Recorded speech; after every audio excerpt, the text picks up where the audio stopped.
अगर आप विदेश से इंडिया आ रहे हैं और अपने साथ कैश या फॉरेन करेंसी लेकर आ रहे हैं तो ये वीडियो आपके बेहद काम की है। बहुत लोग एयरपोर्ट पर यही सोचते हैं कि जितना चाहें उतना कैश साथ ला सकते हैं, लेकिन ये सच नहीं है। आरबीआई और एफईएमए के तहत इसके बहुत साफ रूल्स हैं और अगर आप इन्हें नज़रअंदाज करते हैं तो आपका पैसा जब्त हो सकता है, भारी जुर्माना लग सकता है और लीगल कार्रवाई भी हो सकती है। तो आज इस वीडियो में हम समझेंगे इंडिया में कितना फॉरेन करेंसी लाया जा सकता है, कब और कैसे डिक्लेयर करना होता है, वापस आने पर बची हुई करेंसी का क्या करना है, इंडियन रुपी की क्या लिमिट होती है और अगर रूल्स नहीं माने तो क्या होता है। ये सब एक एक करके आज इस वीडियो में हम समझने वाले हैं। तो चलिए फिर जल्दी से इस एक्सप्लेनर वीडियो को शुरू करते हैं। हाय, मेरा नाम है वर्षा दुबे और आप मुझे देख रहे हैं एनबीटी टेक एड पर। भारत में विदेश से आने वाला कोई भी शख्स अपने साथ फॉरेन करेंसी लेकर आ सकता है। इस पर कोई ऊपरी लिमिट नहीं है, यानी टेक्निकली आप जितनी चाहें उतनी फॉरेन करेंसी ला सकते हैं। लेकिन एक बहुत ज़रूरी शर्त है, अगर आप 5,000 यूएस डॉलर से ज़्यादा कैश में ला रहे हैं या कैश और ट्रैवलर्स चेक्स मिलाकर 10,000 यूएस डॉलर से ज़्यादा है तो आपको कस्टम्स पर करेंसी डिक्लेरेशन फॉर्म यानी कि सीडीएफ भरना अनिवार्य है। ये सीडीएफ फॉर्म आपको अराइवल पर सभी इंटरनेशनल एयरपोर्ट्स के कस्टम्स काउंटर पर मिल जाता है। और अगर आप ट्रैवल से पहले ही डिक्लेयर करना चाहते हैं तो सीबीआईसी का अतिथि ऐप भी है जहां आप पहले से डिक्लेरेशन फाइल कर सकते हैं। जो लोग इंडिया के रेजिडेंट और विदेश से वापस आ रहे हैं वो अपने साथ मैक्सिमम 25,000 रुपये ला सकते हैं। लेकिन जो लोग नॉन रेजिडेंट हैं यानी कि विदेशी नागरिक हैं वो आईएनआर बिल्कुल नहीं ला सकते।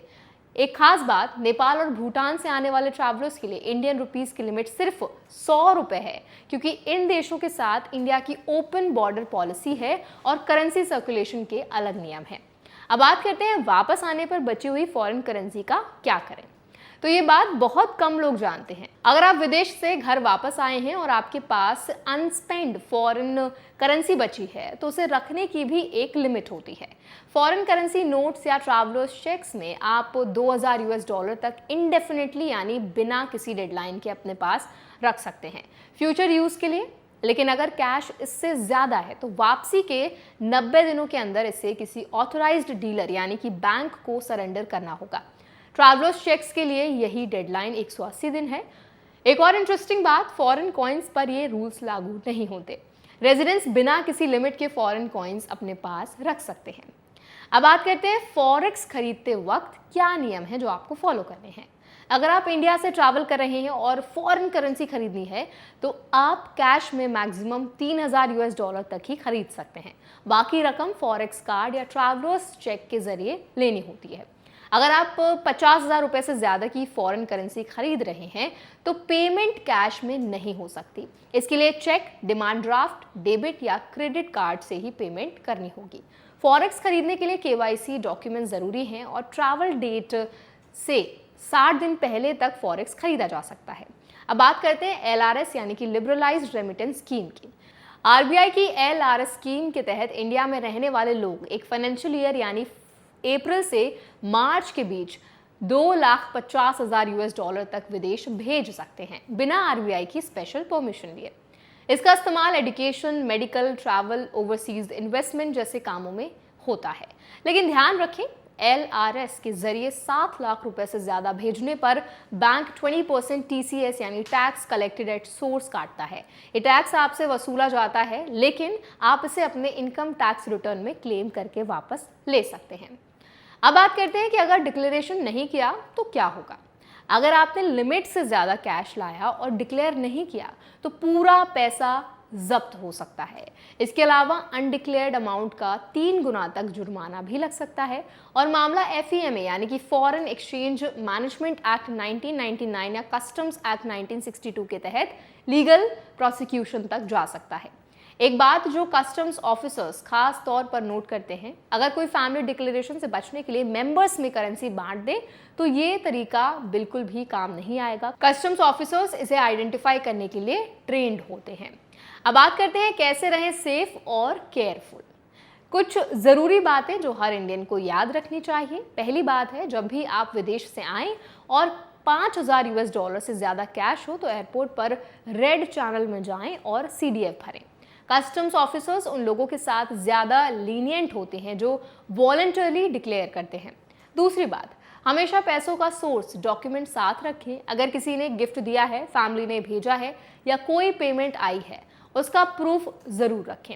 ये टैक्स स्क्रूटिनी के वक्त आपकी रक्षा करता है। तीसरी बात, कभी भी इनफॉर्मल चैनल जैसे कि क्रिप्टो या अनलाइसेंस्ड मेथड से फॉरेन मनी ट्रांसफर मत करें। ये FEMA का सीधा उल्लंघन है और इससे आपका अकाउंट फ्रीज हो सकता है। चौथी बात, वापस आने के बाद अगर आपके पास $2000 से ज़्यादा फॉरेन कैश है तो 90 दिनों के अंदर उसे बैंक में जमा करें। तो ये तो थे सारे ज़रूरी रूल्स जो हर उस इंडियन को पता होने चाहिए जो विदेश से इंडिया आता है या फिर ट्रैवल लगा रहता है। RBI और FEMA के ये नियम कॉम्प्लिकेटेड नहीं है, बस इन्हें एक बार अच्छे से समझ लें और हर बार ट्रैवल से पहले इन्हें चेक करें। जानकारी ही आपकी सबसे बड़ी सुरक्षा है।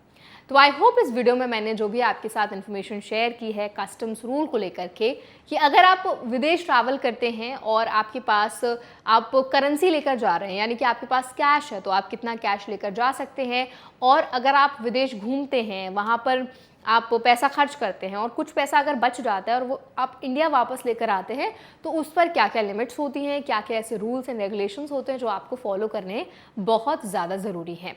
और इसके साथ ही जैसे कि मैंने एक्सप्लेन किया कि अगर आप कुछ ऐसे आइटम्स लेकर आते हैं, इस पर मैंने एक पूरी डेडिकेटेड वीडियो बनाई थी जहाँ मैंने बताया था कि आप अगर फॉरेन ट्रैवल करते हैं तो इंडिया वापस कौन कौन सी चीज़ें लेकर आ सकते हैं, किन पर हैवी ड्यूटी लगती है, और कौन ऐसे प्रोडक्ट्स हैं, ऐसे कौन कौन से प्रोडक्ट्स हैं जिनको आप बिल्कुल भी भारत नहीं ला सकते, जो टोटली प्रोहिबिटेड हैं। तो अगर आपको वीडियो देखना हो तो उसका लिंक भी मैं डिस्क्रिप्शन में शेयर कर दूंगी, आप वहां जाकर वो वीडियो अच्छे से देख सकते हैं।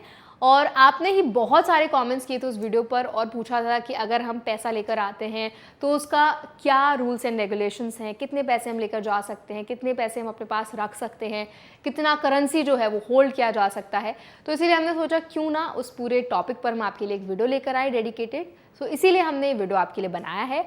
अब इस वीडियो के बाद आपको और भी कोई सवाल पूछना है, चाहे वो इलेक्ट्रॉनिक्स को रिलेटेड हो, चाहे गोल्ड के अराउंड हो, तो वो भी आप हमसे कमेंट्स में ज़रूर पूछें।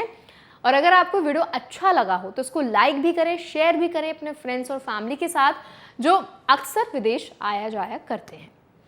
तो आई होप वीडियो अच्छा लगा होगा आपको। ऐसे और भी वीडियोज़ के लिए, एक्सप्लेनर वीडियोज़ के लिए हमारे चैनल NBT Tech Ed को भी ज़रूर सब्सक्राइब करें।